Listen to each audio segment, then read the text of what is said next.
In this video, I'm going to tell you about the truth on term versus whole life insurance.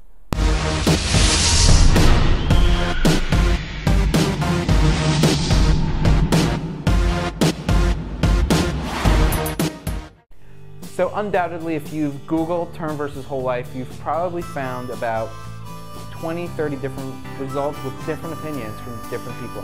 And you may not be sure what's the best way to go. So I'm going to give you some tips on trying to figure out, should you go with term life or should you go with whole life? And here's the answer. The first thing you need to do when deciding on life insurance is figuring out how much life insurance coverage you need. On our website, on the footer under Life Insurance Tools, you can find a link to a calculator that will help you do that. Once you know how much insurance you need, the second step is figuring out what's the cost. Okay, so let's do some comparisons. What's the cost for term life? What's the cost for whole life?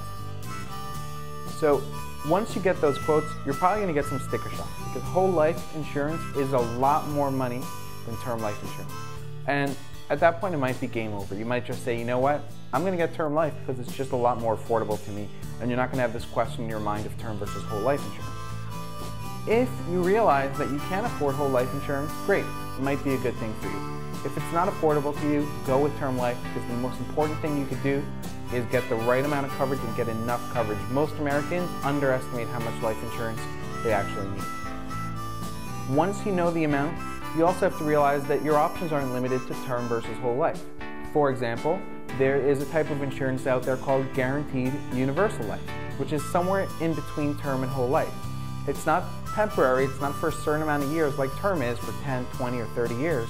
It's permanent life insurance, but it doesn't build up cash value like whole life, and so the cost is a lot less than whole life, and that may be an appropriate decision for you.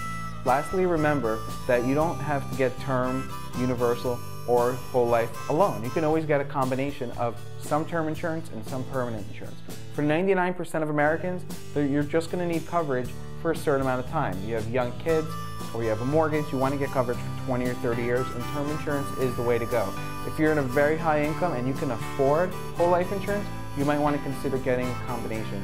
And if you know for sure that you need permanent lifetime insurance, I suggest that you look at the guaranteed universal life. If you click the link below this video, you'll find a link to our website and you can fill out a quote request form there, and we'll work with you to find out how much coverage you really need, compare quotes from over 30 different companies, and work with you to figure out what's the best type of policy for you.